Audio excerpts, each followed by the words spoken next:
The moment you make a mistake, you say to yourself, I told you, I always make mistakes. This is why I can't speak English. All of these thoughts are literally eating your possibility of becoming fluent. So in this video, I'm gonna show you 3 secret ways to speak English without fear of making mistakes, and a practical step to tap into your natural charisma and make your next conversation truly fearless. Can you speak English?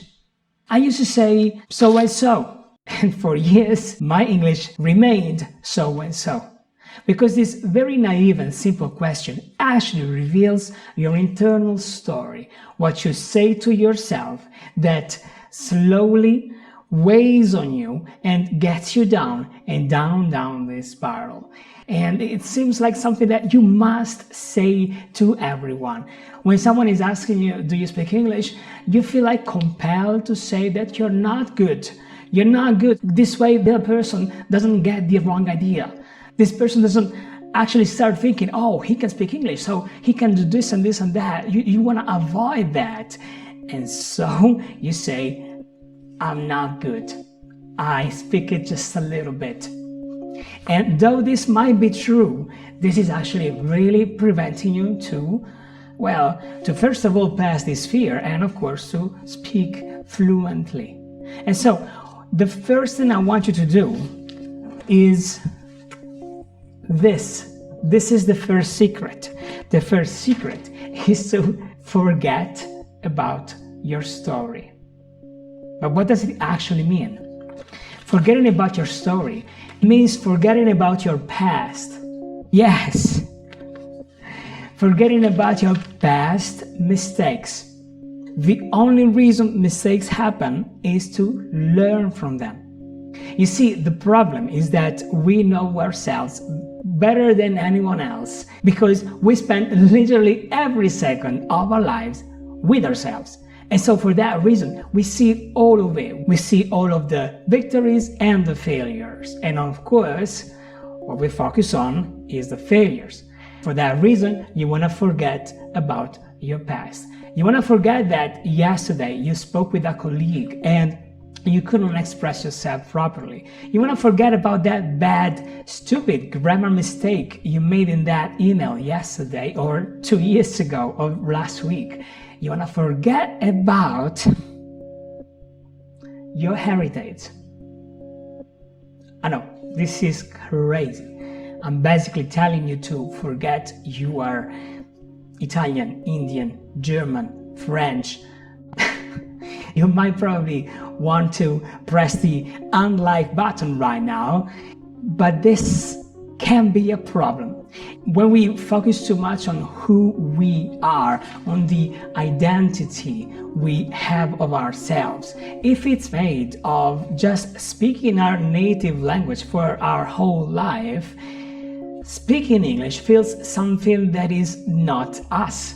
It feels like this second weird identity we want to create, and of course we reject that. And so for that reason we are thinking, oh, well, maybe I should stick to being Japanese, to being Chinese, to being Indian. But that's not the thing, all right? When you speak English, it's still you, but you're just you in another language. And though this might seem like something obvious or even offensive, it's actually what's preventing us to step literally into English.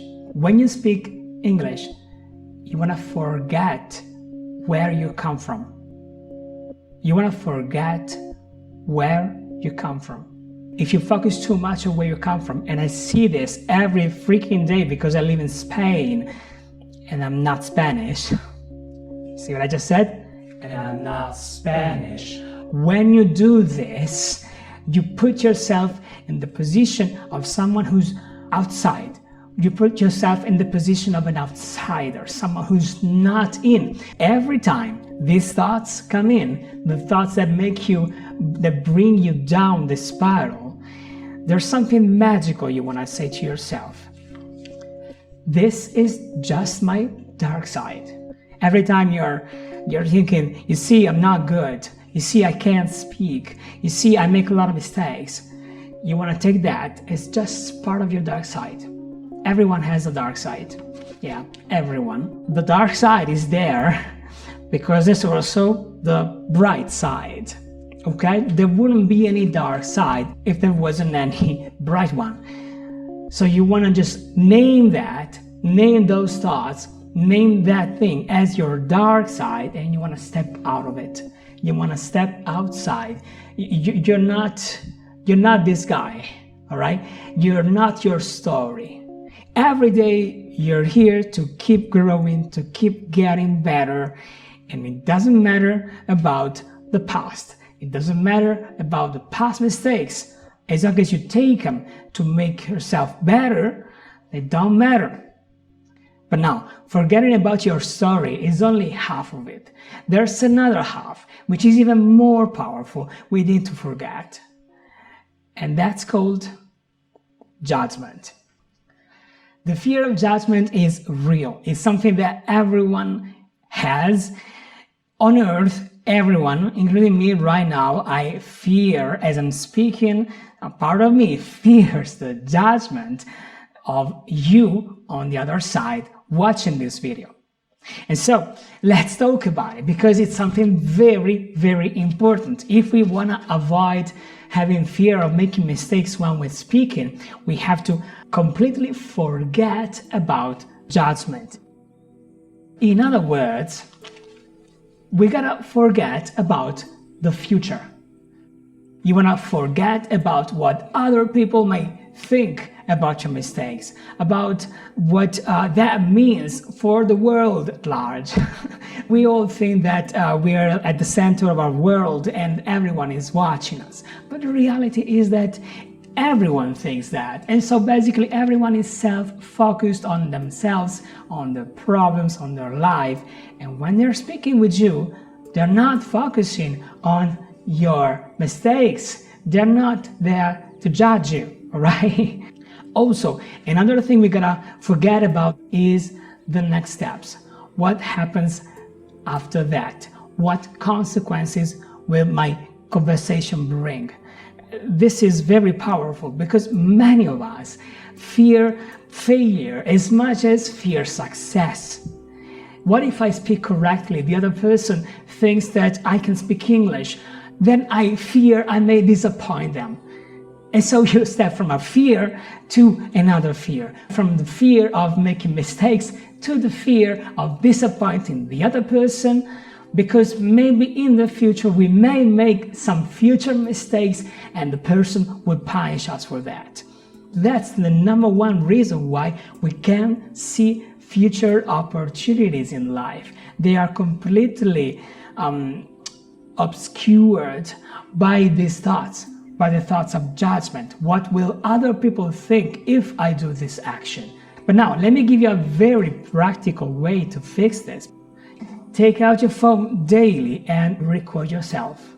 You record yourself speaking English because you want to say to yourself, speaking is safe. Speaking English is safe. And the best way I've seen so far, after helping so many people, is having them record themselves. The moment you start recording yourself and you listen to that, you discover that you're not that bad. Especially if you record yourself on day one, for example, and then you record yourself after 5 days of practice. Sometimes you don't even recognize yourself. Your fear disappears immediately. Your fear of judgment goes away because, let's be honest, our first judges ourselves. We are the ones who judge ourselves first. And so the moment we record ourselves,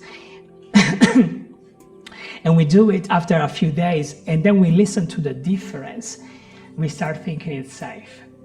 But anyway, if right now the idea of listening to your voice speaking English is too much, that's okay. You can still record yourself and then remove the recording immediately after, without you even listening to it at first. It doesn't matter. the effect is still the same. You will still start slowly believing that speaking English is safe. You don't have to fear anymore. You can do that. And so, if you're following me right now, with these two secrets, we discovered that we can get rid of our past story, of all of the things we say to ourselves that prevent us to speak English, all of the reasons, all of the past mistakes, all of them. And then we got rid of the judgment of the future. What's gonna happen if I speak bad English? What's gonna happen if I speak good English? All of this is disappearing. And even if you make mistakes, every day is a new day. We removed a very heavy weight from our shoulders. Now we feel lighter. In fact, even this little man here doesn't need to bend, can actually stand taller, and his legs can actually stand taller too. But there's something here. We need to replace this space, because if we don't, we go back into self-judging ourselves, we go back into our past, into our future. And to avoid that, you gotta focus on something you already know, the present. But Albert, you might think, this sounds so obvious, this sounds like cliche. Be in the present, be in the moment. What does it even mean? It means something way simpler than you think. Well, first of all, yeah, it's nothing new. Second of all, it's still a secret. Being in the moment is actually the biggest secret of them all. We're talking about fear in conversation. And although many times we have very long conversations with ourselves, here we're talking about the fear of making mistakes when we are speaking to another person. Or better, when we're speaking with another person. And so, rather than focusing on ourselves and on how bad we are when we speak this language, we want to focus on the other person. We want to focus on the relationship with the other person, and you want to make the other person the center of your attention. The center of your attention when you're speaking English, to avoid making mistakes, needs to be on the other person. And this is only possible when you forget about the past, forget about the future, and live in the moment. This, by the way, gets rid of another big mistake, which is translating in our heads. This only happens when we stay in our heads. The moment we switch from being inside ourselves to being in the conversation, this disappears. And it's so true. And it's so naturally awesome. And so, I promised a practical step, right? I promised something very practical you can do. And here it is. Next time you have a conversation with someone, all you want to do is follow this very simple framework. Repeat plus question. This method not only solves your problem, but it takes out your natural charisma. And this is how it works. You're inside the conversation, the person is telling you something. Surely they're telling you something that, from their point of view, is really interesting. You take the very last part of what they said, you repeat it back, and then you ask a question. For example, our project went really well, but we had some setbacks. You say, oh, we had some setbacks. What do you think they are? Your colleague will naturally feel involved in what they said, and they will feel flattered because you actually took into consideration what they're saying, and so they'll go deeper into the topic. Oh yeah, because we had very low sales. We had very low sales. What can we do to improve them? Well, what I was thinking is, and now your colleague is completely intrigued by the conversation, and sure enough, they have a theory about it. Charisma is nothing but being in someone else's shoes, see the world through their eyes, through their lenses, and this is exactly what we're achieving just by repeating what they said and asking a simple question. So now let me ask you, what's the opposite of fear? The opposite of fear is love. And the moment we forget about the past, forget about the future, and only focus on the other person, this is when you step from fear to love, and this is how you ultimately conquer your fear of speaking.